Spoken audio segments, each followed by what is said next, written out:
What is up, guys? Delboy here. So Keith Thurman defeats Josesito Lopez by a majority decision to retain his WBA welterweight title.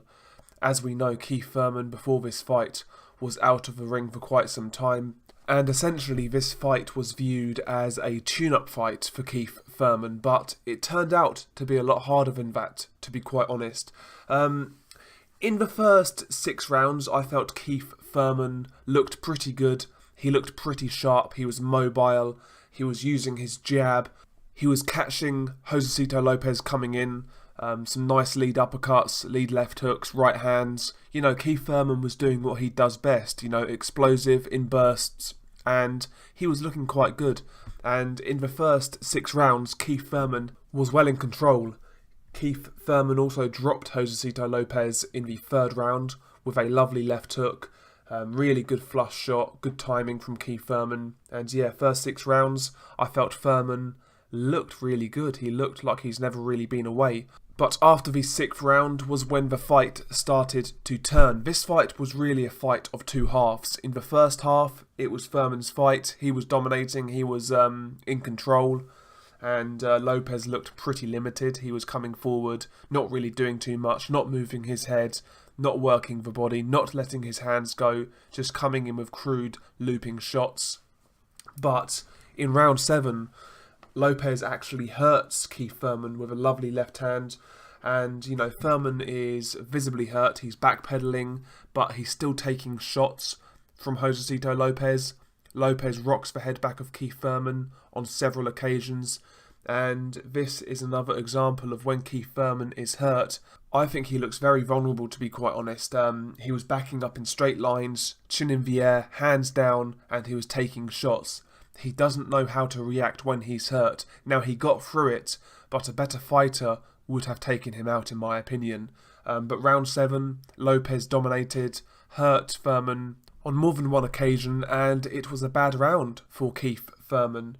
Round 8, I felt Thurman kind of regained his composure, but his volume, you know, you could tell it's dropped. You could tell round 7 affected Keith Thurman mentally. You know, he wasn't looking for those big power shots quite as much. He wasn't taking the same risks. He was content on boxing. But round 8, Thurman did regain his composure. Round 9, I felt Lopez had a good round, landed several good shots, a couple of good right hands to the head, good body shots. Round 9, you saw some good exchanges between both fighters. Good round. I felt Lopez arguably edged that round. Arguably, Lopez won round, well, he won round 7. He arguably won round 8. And arguably, he won round 9. So Lopez at this point was doing some good work. Round 10, I felt Thurman did a good job. He lands a couple of good hard shots on Lopez as Lopez is coming forward. But Lopez was still having success when both guys were exchanging. But I felt round 10, Thurman, you know, he looked fairly good. Round 11, Thurman landed some good hard shots. But in round 11, you know, Thurman really looks weary. He looks gassed. He looks tired. And he wasn't really holding his shape that well. And to me, at this point, it just looked like Thurman wanted the fight to be over. Whereas Lopez was still coming forward, he was still holding his shape, and he was still looking for that knockout. Round 12, I felt round 12 was a good round for Lopez. Lopez was applying pressure, landed some good body shots. Keith Thurman at this point was on the retreat. He landed a couple of good shots here and there, but for me, didn't do enough to win round 12. And overall, it was quite a tough fight for Keith Thurman. Actually, a really enjoyable fight. Going into it, I felt Keith Thurman would win this fight and would win it quite handily.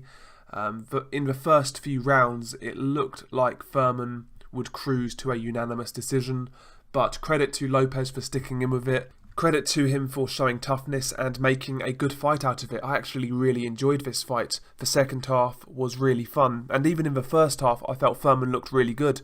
He was landing some good shots. He was looking powerful and he was looking dangerous. But, you know, he kind of gassed in this fight. And as soon as Lopez hurt him, his game plan completely changed. His body language completely changed. And yeah, it made for a really good second half of the fight. Yeah, the decision, I felt Thurman won the fight. I don't think Lopez did enough.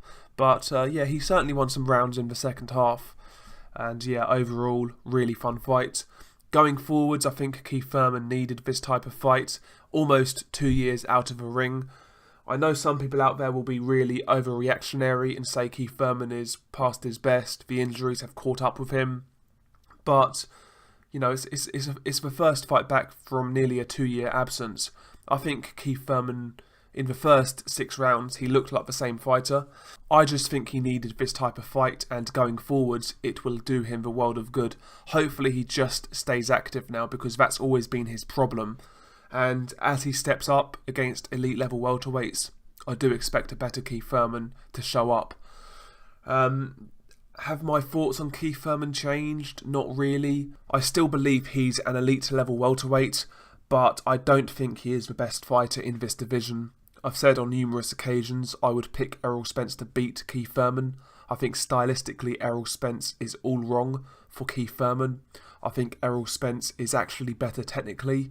He holds his shape better, he maintains his composure better, and the aggression of Errol Spence to me is all wrong for Keith Thurman. In regards to Terence Crawford, if Crawford and Thurman were to fight, I would make Crawford a favourite, but I wouldn't be as confident as I am in Spence, mainly because I've not seen Crawford fight an elite level welterweight yet. But I would still pick Crawford, but I wouldn't be as confident as I am in Spence. But yeah, I still see Keith Thurman as an elite level fighter at welterweight. I still believe he gives everybody problems. I still believe he can beat top guys. But I still see him as a flawed fighter. He's very athletic. He's got decent power. He's got decent speed. He can box a bit. But, technically he does have a lot of flaws. He is susceptible to pressure. He does lose his shape a lot in fights. He throws himself off balance, and in exchanges, although Keith Thurman is a puncher and is dangerous, I also think he's very vulnerable, to be quite honest. He's very hittable in exchanges, and a guy with good timing and power could take advantage of that. When Keith Thurman exchanges, his punches are very wide, and if somebody could get in between those and time him, it could be curtains for Keith Thurman. I also want to talk about Keith Thurman's gas tank. A lot of people say it's bad. I actually disagree. Keith Thurman threw over 800 punches against Josesito Lopez. That is quite a high punch output, and Keith Thurman loads up a lot, and he also moves a lot. For his style, I think his gas tank is fairly good. His style is very high energy. It requires, a lot of stamina, and I think Keith Thurman pulls his style off quite well. And I don't think there's anything wrong with his gas tank. I just think it's the fact that he loads up so much. It kind of makes him tired down the stretch. So going forwards, I would like to see Keith Thurman early in fights vary his power as he's throwing. So don't load up on every single shot, because down the stretch, that does pose for some problems for Keith Thurman.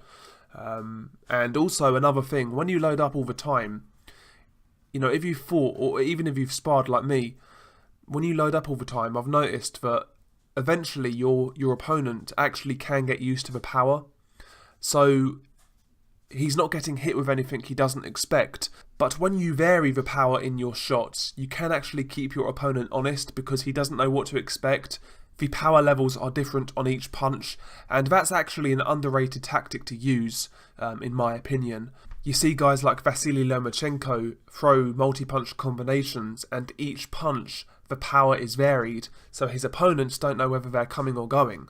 And that's a really underrated tactic, and I would like to see Keith Thurman use it. But all in all, a good fight. I really enjoyed it. I think it's the type of fight Keith Thurman needs going forwards. And as I said, my opinions on Keith Thurman haven't changed a bit. I still think he's a very good fighter, but a flawed fighter. Share your thoughts below. Peace.